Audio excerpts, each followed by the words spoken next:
fosse possível voltar no tempo, quem você gostaria de encontrar uma única e última vez?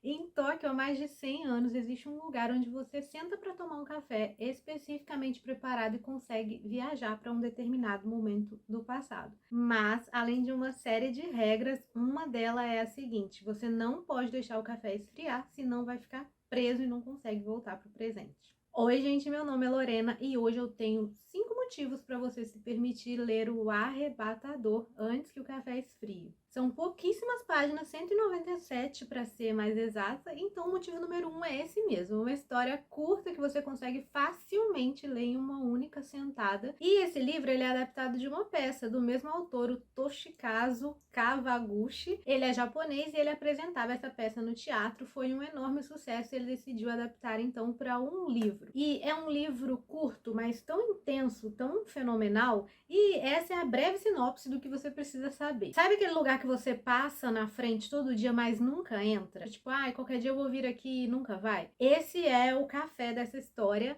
E as poucas pessoas que decidem entrar, elas se deparam com um ambiente totalmente diferente do que elas esperavam e com alguns elementos peculiares. Por exemplo, lá embaixo não tem janela, então você não sabe se é dia ou noite, dependendo do tempo que você fica lá dentro. Só que esse café também já foi muito bombado. Todo mundo queria entrar para sentar e tomar o café e voltar no tempo. Essa era a lenda, só que a novidade não durou muito tempo por causa da série de regras que existiam para as pessoas conseguirem executar esse feito. Então elas foram perdendo o interesse e agora são pouquíssimas que ainda tentam voltar no passado e vão lá especificamente para isso.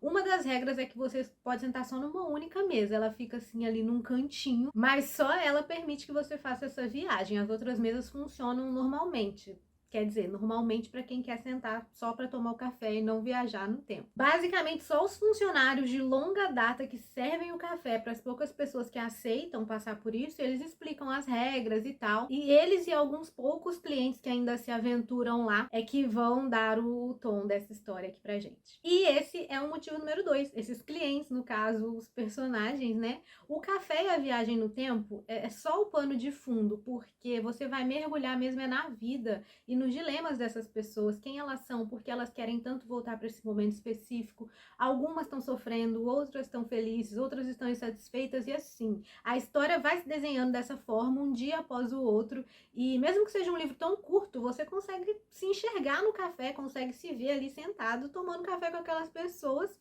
ao mesmo tempo que você também sente que tá invadindo, sabe, a intimidade delas, porque são coisas às vezes profundas, alguns sentimentos complexos que você facilmente já deve ter sentido. E lembrando que existem vários clientes entrando e saindo ao mesmo tempo, mas a gente vai acompanhar mesmo 4 histórias que vão se desenrolando ao longo ali dos capítulos, se entrelaçando também, o que nos leva ao motivo número 3, que são as pitadas de realismo mágico presentes nesse livro, e que elas se fundem tão bem com as coisas do cotidiano que é difícil você terminar essa leitura convencida de que isso não seja possível. Eu não sei se foi a forma como o autor focou exatamente no desejo mais intenso dessas pessoas, sabe? No motivo mesmo para elas estarem ali, no que realmente leva alguém a acreditar nessa lenda, ir atrás para sentar ali para tentar de qualquer forma voltar no tempo, que você como leitor acaba esquecendo que talvez não seja possível. Aliás, não é possível. Mas em determinado ponto, quando você vai descobrindo os porquês, destrinchando, você fica até triste, porque você queria tanto que aquele personagem conseguisse fazer aquilo, sabe? E aí a gente tem o motivo número 4, que são exatamente as reflexões. O grande pulo do gato nesse livro, o grande plot, é de fato entender o motivo de algumas regras. E assim, eu juro, quando eu entendi, foi exatamente aquilo de fechar o livro assim e ficar pensando. Ele explode a sua mente. Você fica meio desnorteada, pensando assim, mas é claro, porque aí você pensa, você tá ali sofrendo com os personagens, falando isso mesmo, volta, tem que dar certo, agora vai.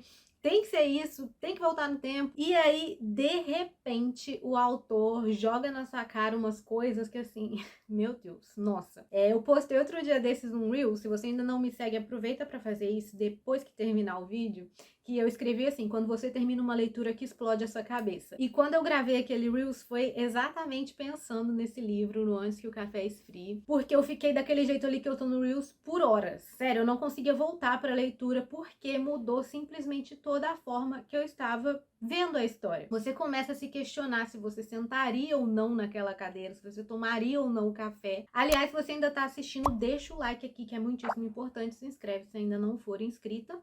E o quinto e último motivo, cultura asiática. Mesmo em poucas páginas, é muito legal quando a gente foge do eixo ali das mesmas leituras, sabe? Pequenas coisas, pequenos atos, pequenas falas dos personagens, a gente descobre tanta coisa nova, porque às vezes a gente fica ali naquela mesmice de ler só autor americano, sei lá, não muda, sabe? Não muda a cara, não muda a cultura, não muda muita coisa. E aqui não, tem uma riquíssima cultura asiática, que desde que eu li Pachinko, a minha mente se abriu para esse tipo de literatura, eu fiquei encantada. Dá uma olhada no meu vídeo de Pachinko depois, porque eu acho que, se eu não me engano, ele ganhou aqui no canal como o melhor do ano em 2021, se eu não me engano, vou deixar aqui na descrição.